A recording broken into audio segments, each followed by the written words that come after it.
In today's video, I'm going to teach you how to check Shopify store sales.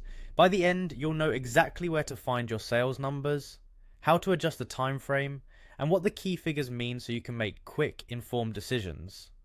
First, log into your Shopify admin. It's easiest to follow along on a desktop browser so you can see the full dashboard. If you manage more than one store, make sure you're in the correct storefront before continuing, and confirm that your user has permission to view analytics. This ensures the data you see is accurate for the store you intend to review.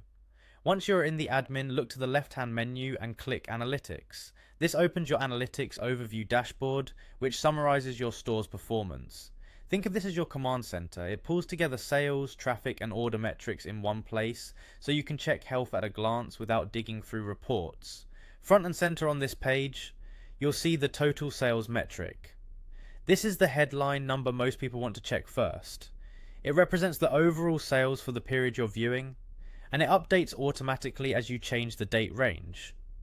If your dashboard looks busy, focus your attention on the sales tile near the top. That's where you'll find the most important snapshot. To make your view meaningful, click the date selector, typically located in the upper right corner of the analytics page, and choose the time frame you care about. You can pick quick options like today, yesterday, last on days, or set a custom range for specific dates, weeks, or months. After you choose, the dashboard will refresh and recalculate all figures for that exact period. If you want context, you can also enable comparisons in the date selector to see how your sales stack up against the previous period or the same time last year, which is great for spotting trends and seasonality. Right within this view, you'll see gross sales, net sales, and orders at a glance.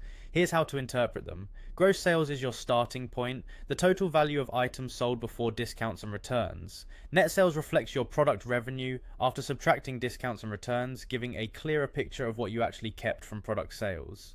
Orders is simply the number of orders placed, which helps you understand whether changes in sales come from more buyers, higher order values, or both.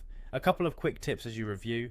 Make sure your store's time zone matches the context you're expecting, and allow a short delay for very recent sales to appear. With that, you're all set. Log in, open analytics, check total sales, adjust the date, and read gross, net, and orders to understand performance fast.